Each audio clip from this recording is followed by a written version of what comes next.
Während die Welt über Frauenrechte diskutiert, wählen muslimische Frauen in der Sahara ihre Männer selbst. Hier stehen die uns vertrauten Geschlechterrollen völlig auf dem Kopf. Hier ist es nicht die Frau, sondern der Mann, der sein Gesicht unter einem dichten Stoff verbergen muss. Stellen Sie sich eine Lebensweise vor, in der eine Scheidung größer gefeiert wird als eine Hochzeit und der Mann nach der Trennung vor die Tür gesetzt wird, wobei ihm nur ein einziges Kamel bleibt. Wo junge Frauen vor der Ehe so viele Liebhaber haben dürfen, wie sie möchten, und ihre Familien dabei diskret wegsehen. Heute werden wir auf dem Kanal Globus Gang Schicht für Schicht die erstaunliche Kultur der Tuareg enthüllen, um zu verstehen, wie ihre verborgene Realität funktioniert, warum die Frau hier das wahre Zentrum des Universums ist und ob in der Sahara tatsächlich ein echter Matriarchat herrscht. Kapitel 1: Ein Volk ohne eigenen Staat. Die Herren einer riesigen Wüste. Die Lebensphilosophie der Tuareg ist einfach. Wenn sich die Umwelt ständig verändert, muss sich auch dein Zuhause mit dir bewegen können. Die moderne politische Weltkarte teilt die Sahara zwischen souveränen Staaten auf. Algerien, Libyen, Mali, Niger und Burkina Faso. Doch für die Tuareg, die sich selbst Kel-Tamaschek nennen, Menschen der Tamaschek-Sprache, bedeuten diese Grenzen auf dem Papier nur wenig. Seit Jahrhunderten ziehen sie auf alten Nomadenrouten umher, ohne an bestimmte Orte auf der Landkarte gebunden zu sein. Die Tuareg hatten nie einen gemeinsamen Staat.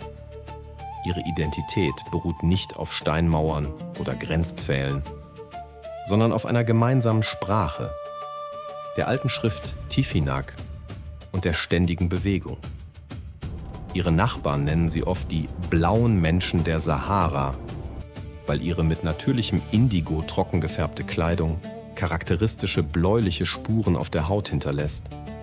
Wir sind daran gewöhnt zu glauben, dass jedes Volk sein eigenes Land mit klar abgegrenztem Gebiet haben sollte. Doch die Tuareg beweisen das Gegenteil.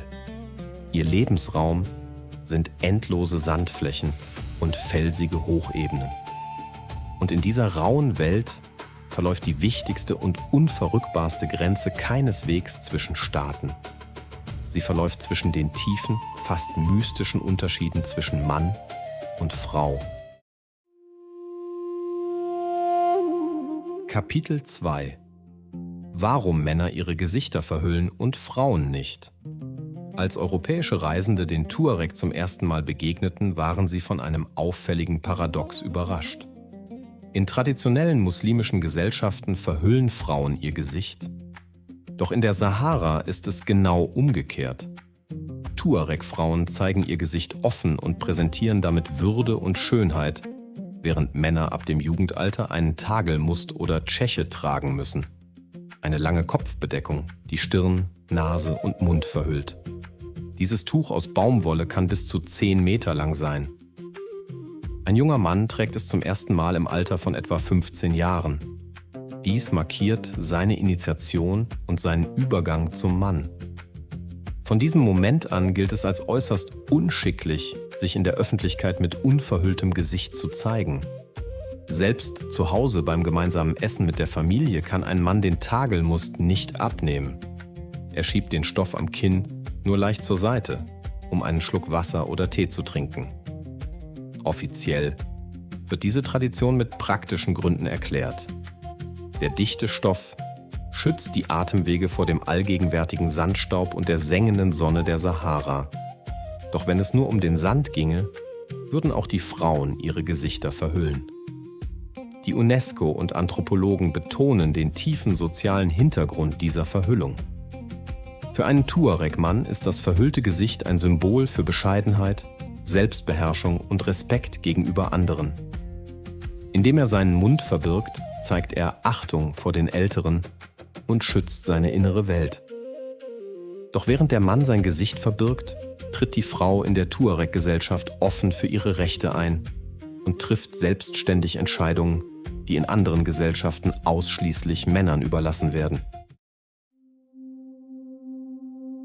Kapitel 3: Die Frau wählt den Mann.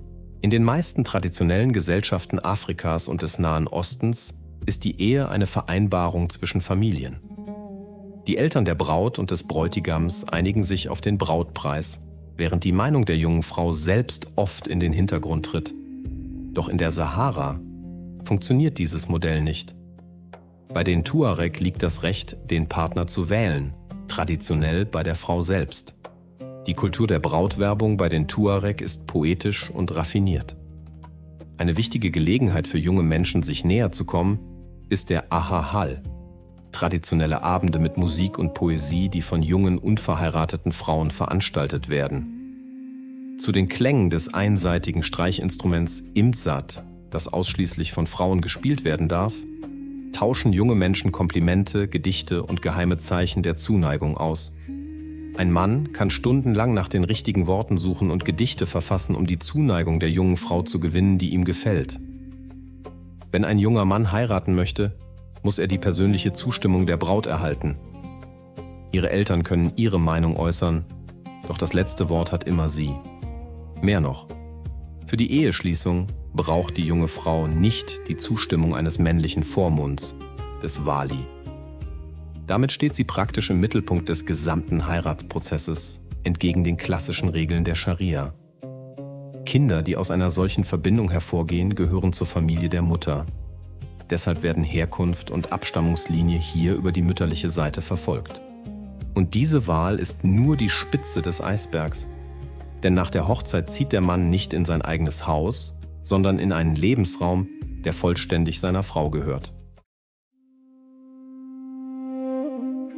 Kapitel 4: Das Zelt gehört der Frau. Das Nomadenlager der Tuareg ist so aufgebaut, dass es innerhalb weniger Stunden abgebaut und auf Kamele verladen werden kann. Ihr Besitz beschränkt sich auf das Notwendigste. Doch dieses einfache Leben ist sehr harmonisch organisiert. Das traditionelle Zelt der Tuareg, das meist aus Ziegenhäuten oder Kamelhaar gefertigt wird, schützt sowohl vor der Hitze des Tages als auch vor der durchdringenden nächtlichen Kälte der Wüste. Doch die wichtigste Regel dieses Hauses lautet: Das Zelt und alles, was sich darin befindet, gehört der Frau. Wenn ein junges Paar heiratet, ist es die Familie der Braut, die das Zelt vorbereitet. Die Frauen der Familie sammeln die Häute, weben Matten und errichten das Gerüst. Vom ersten Tag des gemeinsamen Lebens an gilt das Zelt als Eigentum der Ehefrau. Wenn der Mann Vieh oder wertvolle Dinge mit ins Haus bringt, gehen auch sie in die Verfügungsgewalt der Frau über. Im Besitz des Zeltes zeigt sich die tiefe matrilineare Struktur der Tuareg-Gesellschaft. In diesem System ist es die Frau, die für den Fortbestand der Familie sorgt. Eine Mutter gibt ihrer Tochter nicht nur ein Dach über dem Kopf weiter, sondern auch ihren Status, ihre soziale Zugehörigkeit und ihre familiären Bindungen. Ein Mann kann ein ausdauernder Krieger, ein erfahrener Hirte sein oder Karawanen durch gefährliche Sandgebiete führen. Doch wenn er ins Lager zurückkehrt, betritt er einen Raum, in dem er nur ein Gast ist. Und wenn diese Gastfreundschaft endet, kann sich das Leben des Mannes innerhalb eines einzigen Augenblicks grundlegend verändern. Und genau an dieser Stelle halten Sie das Video kurz an und schreiben Sie in die Kommentare: Was meinen Sie? Stärkt es die Ehe, wenn das Haus und der gesamte Besitz vollständig der Frau gehören? Oder macht es den Mann im Gegenteil zum Gefangenen der Beziehung? 1. Es stärkt die Ehe. Der Mann schätzt seine Familie mehr und respektiert die Frau. 2. Es zerstört die Stabilität. Der Mann riskiert am Ende mit nichts dazustehen. Bitte schreiben Sie nur die Zahl in die Kommentare. Ihre Meinung würde mich interessieren. Kapitel 5: Was passiert, wenn die Frau diese Ehe nicht mehr will? In traditionellen patriarchalischen Kulturen ist eine Scheidung für eine Frau eine soziale Katastrophe. Oft kehrt sie mit Schande ohne Besitz und ohne ihre Kinder in ihr Elternhaus zurück. Doch in der Sahara gelten andere Regeln. Wenn das gemeinsame Leben bei den Tuareg nicht funktioniert, geht die Initiative zur Scheidung meistens von der Frau aus. Da das Zelt und der gesamte Hausrat ihr gehören, geht der Mann bei einer Scheidung mit nichts, im wahrsten Sinne des Wortes. Er nimmt sein Kamel und seine persönlichen Waffen mit und kehrt in das Lager seiner Mutter oder Schwester zurück. Das Vieh, die Kinder und das Zelt bleiben bei der Frau. Dabei ist eine Scheidung mit keinerlei gesellschaftlichem Makel verbunden. Im Gegenteil. Die Rückkehr einer geschiedenen Frau in das Lager ihrer Mutter wird oft wie ein feierliches Ereignis begangen. Die Familie veranstaltet ein Fest, um zu zeigen, ihre Tochter ist wieder frei und offen für neue Beziehungen. Tuareg-Frauen können im Laufe ihres Lebens mehrmals heiraten und mit jeder neuen Ehe steigt ihr gesellschaftlicher Status. Denn eine erfahrene Frau wird in der Gemeinschaft deutlich höher geschätzt als eine junge Braut. Außerdem braucht sie für die Auflösung der Ehe weder die Zustimmung ihres Ehemannes noch die Entscheidung eines Scharia-Richters. Sie kann einseitig die Scheidung erklären und sofort, ohne die im Islam vorgeschriebene 3-monatige Wartezeit, die Idda, den Heiratsantrag eines neuen Mannes annehmen. Doch führt ein solches System zu einer absoluten Macht der Frauen? Herrscht bei den Tuareg tatsächlich ein Matriarchat? Das werden wir jetzt herausfinden. Doch vorher möchte ich Sie bitten, unseren Kanal Globus Gang mit einem Like zu unterstützen. Für uns ist das wirklich wichtig. Kapitel 6. Herrscht bei den Tuareg nun ein Matriarchat oder doch nicht? Als europäische Anthropologen das Leben der Tuareg erstmals ausführlich beschrieben, erklärten sie vorschnell, sie hätten das verlorene Paradies des Matriarchats gefunden. Doch die moderne Wissenschaft mahnt dazu, mit diesem Begriff vorsichtig umzugehen. Die Gesellschaft der Tuareg kann nicht als Matriarchat im eigentlichen Sinne bezeichnet werden. Richtiger ist es, von Matrilinearität und einem hohen gesellschaftlichen Status der Frau zu sprechen. Matrilinearität bedeutet, dass Abstammung, Adel und das Recht auf die Vererbung bestimmter Titel über die weibliche Linie weitergegeben werden. Der Sohn der Schwester eines Stammesführers hat größere Ansprüche auf die Nachfolge als der eigene Sohn des Stammesführers, denn durch die Schwester fließt das reine Blut der adligen Familie. Dabei waren Tuareg-Männer keineswegs rechtlose Ausführende. Historisch gesehen waren es die Männer, die die Positionen der Stammesführer der Amenokal innehatten, Kriege führten, Karawanen leiteten und den Stamm bei Verhandlungen mit Außenstehenden vertraten. Die Tuareg-Gesellschaft beruht auf einem komplexen Gleichgewicht der Kräfte.